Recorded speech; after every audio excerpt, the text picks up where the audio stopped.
এখান থেকে সমস্ত ইমামবাড়াটা তোমরা দেখতে পাবে। এই ক্লক টাওয়ারে ওঠার জন্য মেয়েদের জন্য কিন্তু আলাদা সিঁড়ির ব্যবস্থা আছে, আর ছেলেদের জন্য আলাদা সিঁড়ি।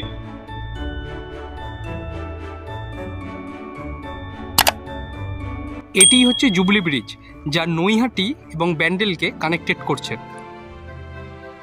ব্যান্ডেল চার্চের ছাদ থেকে একদম নিচটা দেখো।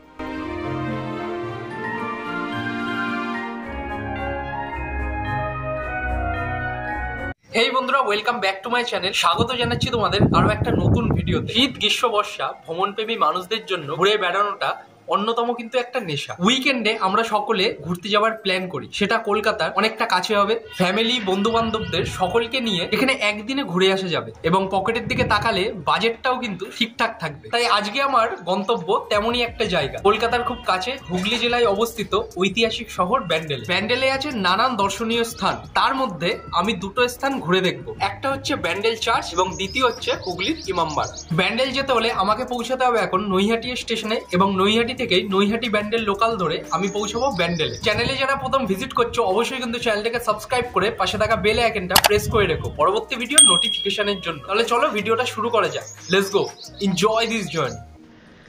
সময় দুপুর 1:24।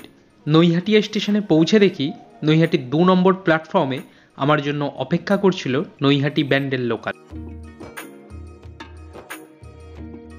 তো ফাইনালি উঠে পড়েছি নৈহাটি ব্যান্ডেল লোকালে। এই নৈহাটি থেকে এই ট্রেনের ছাড়ার কথা দুপুর 1:30, আর ব্যান্ডেল পৌঁছে দেওয়ার কথা দুপুর 1:50। আর নিতে আমি টোটাল ডিস্টেন্স কভার করব নৈহাটি থেকে ব্যান্ডেল পর্যন্ত 8 কিলোমিটার। মাঝে পড়বে মাত্র দুটো হল, একটা হচ্ছে গরিফা আর একটা হুগলিঘাট। তাহলে তোমাদের সাথে আবার কথা হচ্ছে একদম ব্যান্ডেল স্টেশনে পৌঁছে। দুপুর 1:31, আর আমাদের নৈহাটি ব্যান্ডেল লোকাল নৈহাটি স্টেশনের 2 নম্বর প্ল্যাটফর্ম থেকে ছেড়ে দিল তার নিজের গন্তব্যের উদ্দেশ্যে। ট্রেনের জানালা দিয়ে প্রাকৃতিক সৌন্দর্য উপভোগ করতে করতে আমি কিন্তু পৌঁছে গেছিলাম জুবলি ব্রিজের ওপর।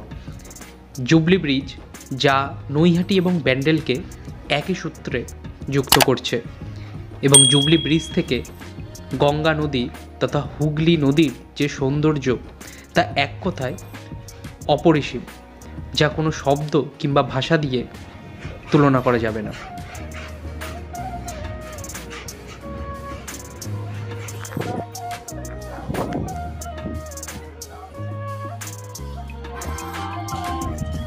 দুপুর 1:54, আর আমি পৌঁছে গেছি ব্যান্ডেল রেলওয়ে স্টেশনে। এইবারে আমি প্রথমে যাব ব্যান্ডেল চার্চে, আর ব্যান্ডেল চার্চ যাওয়ার জন্য তোমরা কিন্তু ব্যান্ডেল স্টেশনের 1 নম্বর প্ল্যাটফর্মের বাইরে থেকেও টোটো কিংবা অটো পেয়ে যাবে, আবার 6 নম্বর প্ল্যাটফর্মের বাইরে থেকেও কিন্তু টোটোর সার্ভিস পেয়ে যাবে। আমি এখান থেকে 6 নম্বর প্ল্যাটফর্ম দিয়ে বাইরে বেরোবো, আর এখান থেকেই টোটো ধরবো। সামনের যে ওভারব্রিজটা দেখতে পাচ্ছ, ওই ওভারব্রিজের বাদিক থেকে নেমে গেলেই কিন্তু তোমরা 1 নম্বর প্ল্যাটফর্মের বাইরে টোটো স্ট্যান্ড কিংবা অটো স্ট্যান্ড পেয়ে যাবে। আর আমি এখন দাঁড়িয়ে আছি এই যে 6 নম্বর প্ল্যাটফর্ম, 6 নম্বর প্ল্যাটফর্মের এই ওভারব্রিজে। এই রাস্তা দিয়ে সোজা চলে গেলেই তোমরা 6 নম্বর প্ল্যাটফর্মে বাইরে চলে যেতে পারবে। আর যদি তোমাদের নৈহাটি থেকে ব্যান্ডেল পর্যন্ত টিকিট মূল্যের কথা বলি ট্রেনের, তাহলে আমার পড়েছে মাত্র 5 টাকা। 6 নম্বর প্ল্যাটফর্মের বাইরে আসার পরেই তোমরা রেলওয়ের এই অফিসটা দেখতে পাবে, আর ঠিক অফিসের ডান হাতের এই সরু রাস্তাটা ধরে সামনের দিকে এগিয়ে গেলেই টোটো পেয়ে যাবে কিন্তু ব্যান্ডেল চার্চ যাওয়ার জন্য। ব্যান্ডেলের 6 নম্বর প্ল্যাটফর্মের বাইরে এলেই কিন্তু তোমরা এই ভিড়টা দেখতে পাবে। এইখানে সব পুরনো জামা কাপড় বিক্রি করা হয়, আর এখানে সেই ভিড়টাই তার জন্য।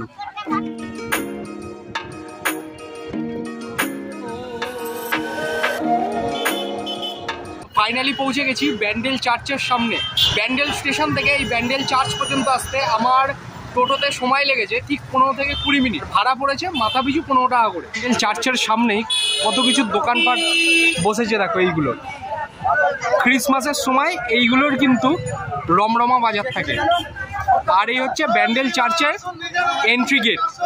অবশেষে এন্ট্রি করলাম ব্যান্ডেল চার্চের একদম মেন গেট থেকে। আর ব্যান্ডেল চার্চের ভেতরে এন্ট্রি করার জন্য কোনো রকম কিন্তু এন্ট্রি ফিজ লাগে না। আর ব্যান্ডেল চার্চের ভেতরে তোমরা যদি মোমবাতি দিতে চাও, এইখানে কিন্তু অনেক মোমবাতির দোকানপাট আছে, এখান থেকে তোমরা মোমবাতি কিনতে পারবে।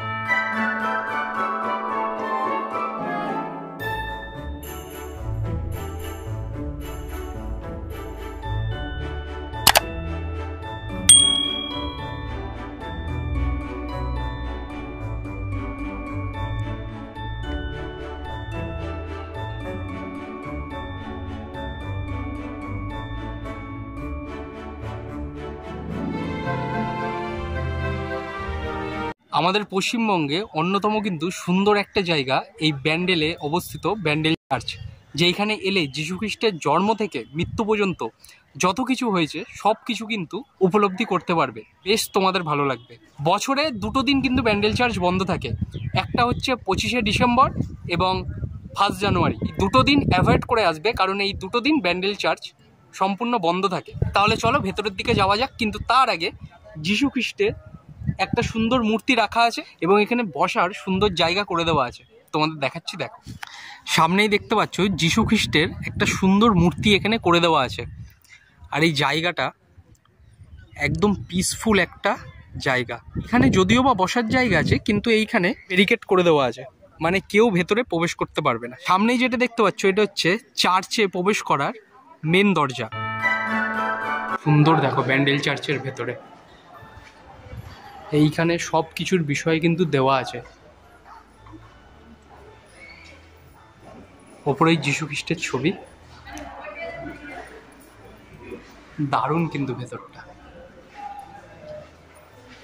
যীশুখ্রিস্টের জন্ম যখন হয়েছিল সেই সব কিছু দেওয়া আছে। দেখো, ঘোড়া রাস্তা বলে।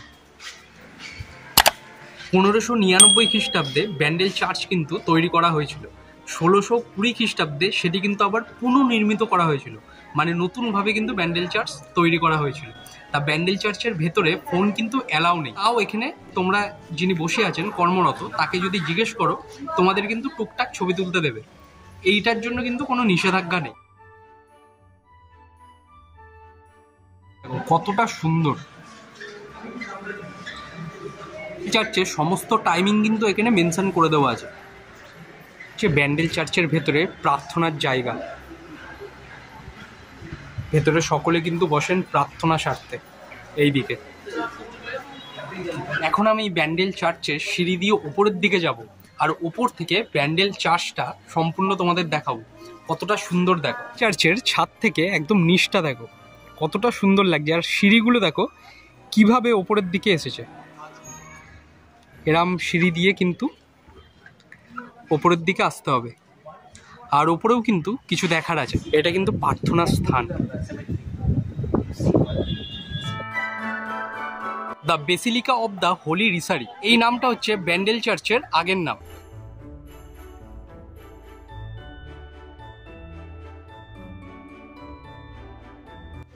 ব্যান্ডেল চার্চে যারা বেড়াতে আসবে তারা এখান থেকে কিছু যদি স্মৃতি নিয়ে যেতে যাও, মানে কোনো কিছু শোপিস ছোটোখাটো জিনিস যদি কিনতে চাও, ব্যান্ডেল চার্চের ভেতরেই কিন্তু তার কাউন্টার করে দেওয়া আছে। তোমরা চাইলে এখান থেকে কিন্তু কিনতে পারো। এই হচ্ছে সোভেনির স্টল, আর এইখান থেকেই তোমরা সব কিছু কিনতে পারবে। ভেতরে দেখো কত শোপিস সব কিছু আছে এখানে রাখা।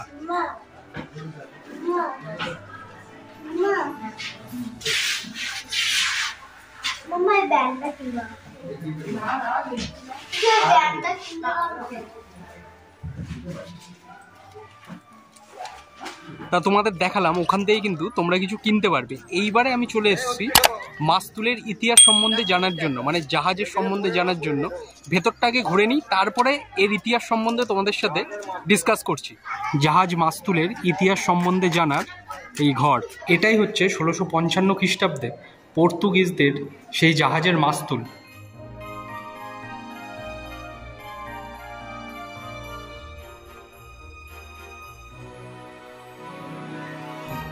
জাহাজের মাস্তুল সম্বন্ধে জানতে গেলে আমাদের কিন্তু ফিরে যেতে হবে 1655 খ্রিস্টাব্দে। পর্তুগিজরা তাদের বিশালবাহী জাহাজ নিয়ে পাড়ি দিয়েছিলেন নতুন একটা জায়গা যাবেন বলে সমুদ্রের বুকে। যখন তাদের জাহাজ মাঝ সমুদ্রে পৌঁছালো তখন প্রবল ঝড় বৃষ্টি শুরু হলো। সকলের বেঁচে ফেরার আশা প্রায় শেষ। তখন তাদের সহায়তা করেছিলেন মাতা মেরি। যখন তারা বেঁচে ফিরলেন তখন তারা এই জাহাজের মাস্তুলটিকে দান করেছিলেন, এবং সেই জাহাজের মাস্তুলটি এখনো সযত্নে ভারত সরকারের অধীনে কিন্তু রাখা আছে এই ব্যান্ডেল চার্চে। চার্চের বাইরে থেকে তোমরা কিন্তু এখানে টোটো স্ট্যান্ড পেয়ে যাবে ব্যান্ডেলের অন্যান্য জায়গা ঘোরার জন্য। আর সামনে হচ্ছে হোটেল আছে, প্রায় 2-1টা হোটেল আছে, এখান দিয়ে তোমরা দুপুরের খাবার দাবারও খেতে পারবে।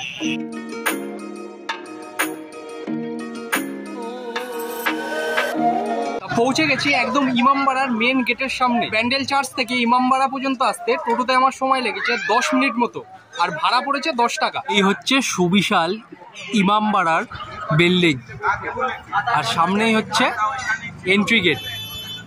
আর এখানে মাথা পিছু 10 টাকা টিকিট মূল্য, যা এখান থেকে কাটতে হবে। একটা টিকিট দেখ, এন্ট্রি করার পর সামনেই টিকিট চেক করা হবে। তো ফাইনালি ইমামবাড়ির ভেতর কিন্তু আমি এন্ট্রি করে ফেলেছি। আর ইমামবাড়িটা এতটা সুন্দর না, এইখানে সবাই কিন্তু ভেতরে ফটোশ্যুট করছে, দারুণ একটা অ্যাটমসফিয়ার এইখানে। তা তোমরা ব্যান্ডেলে যারা আসবে কিন্তু এই ইমামবাড়িটা অবশ্যই আসবে।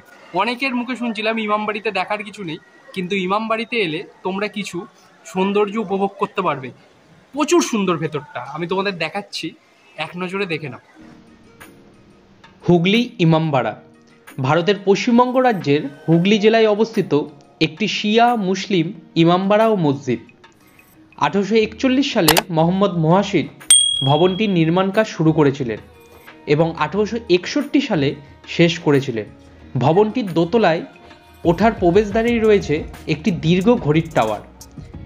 মসজিদের দেওয়ালে খোদাই করা কোরআনের জটিল নকশা এবং পাঠ্য রয়েছে। মসজিদের অভ্যন্তরটি মার্বেল, মোমবাতি এবং ঝুলন্ত লণ্ঠন দ্বারা সজ্জিত। এই ইমামবাড়ি একদম গঙ্গা নদীর তীরে কিন্তু অবস্থিত। ইমামবাড়ির ভেতর থেকেই কিন্তু তোমরা গঙ্গা নদীর ধারে যেতে পারবে। এই হচ্ছে গঙ্গার ধারে যাওয়ার রাস্তা। সামনে যে ব্রিজটা দেখতে পাচ্ছ, এটি হচ্ছে জুবলি ব্রিজ, যা নৈহাটি এবং ব্যান্ডেলকে কানেক্টেড করছে। আর এইখানে তোমরা ইমামবাড়ির ভেতরে যারা আসবে, এই পেছন দিকটা এলে নৌকোর সওয়ারিও করতে পারবে। এখানে 10 টাকার মাথা পিছু নৌকোতে ঘোরানোর জন্য। ইমামবাড়ার ক্লক টাওয়ারে যাওয়ার রাস্তা কিন্তু এটা, এখান দিয়ে শুধু ছেলেরাই প্রবেশ করতে পারবে। এই তার সিঁড়ি, এই সিঁড়ি চলে যাচ্ছে ওপরের দিকে। আর যেতে যেতেই ছোট ছোট এরকম জানালা দেখা যাবে সিঁড়ির আশেপাশে। এই ক্লক টাওয়ারে ওঠার জন্য মেয়েদের জন্য কিন্তু আলাদা সিঁড়ির ব্যবস্থা আছে, আর ছেলেদের জন্য আলাদা সিঁড়ি। অবশেষে পৌঁছে গেছি একদম ক্লক টাওয়ারের ওপরে। আর এইখান থেকে গঙ্গা নদী এবং জুবলি ব্রিজটা খুব ভালোভাবে কিন্তু দেখা যাচ্ছে। সামনে দেখা যাচ্ছে জুবলি ব্রিজ, আর পাশেই হচ্ছে গঙ্গা নদী। আর সমগ্র হুগলি শহরটাকে এখান থেকে তোমরা দেখতে পাবে। গঙ্গা নদীর ধারে এই ইমামবাড়ার সৌন্দর্যটা ঠিক এই ওপর থেকে তোমরা উপলব্ধি করতে পারবে। ওপর থেকে নিচ পর্যন্ত এই ক্লক টাওয়ারে এলেই কিন্তু দেখা যাবে। কত মানুষ দেখো নিচে, দারুণ অনুভূতি ইমামবাড়াতে এসে। ব্যান্ডেল চার্চের মতনই ইমামবাড়ার বাইরেও কিন্তু তোমরা টুকটাক অনেক খাবারের স্টল পেয়ে যাবে। আর সামনে হচ্ছে টোটো স্ট্যান্ড, এখান থেকেও তোমরা ব্যান্ডেলের বিভিন্ন জায়গায় যেতে পারবে। এখান থেকেও কিন্তু তোমরা লাহিড়ী বাবার আশ্রম এবং হংসেশ্বরী মন্দির যেতে পারবে। হংসেশ্বরী মন্দির ব্যান্ডেল চার্চ থেকে 5 কিলোমিটার দূরে অবস্থিত। আর লাহিড়ী বাবার আশ্রমে এর আগে আমি ভিজিট করেছি। তোমরা যদি চাও যে লাহিড়ী বাবা আশ্রমের ভিডিওটা দেখতে, আমি এই ভিডিওর ডেসক্রিপশন বক্সে লিঙ্ক দিয়ে দেবো, চাইলে তোমরা দেখতে পারো।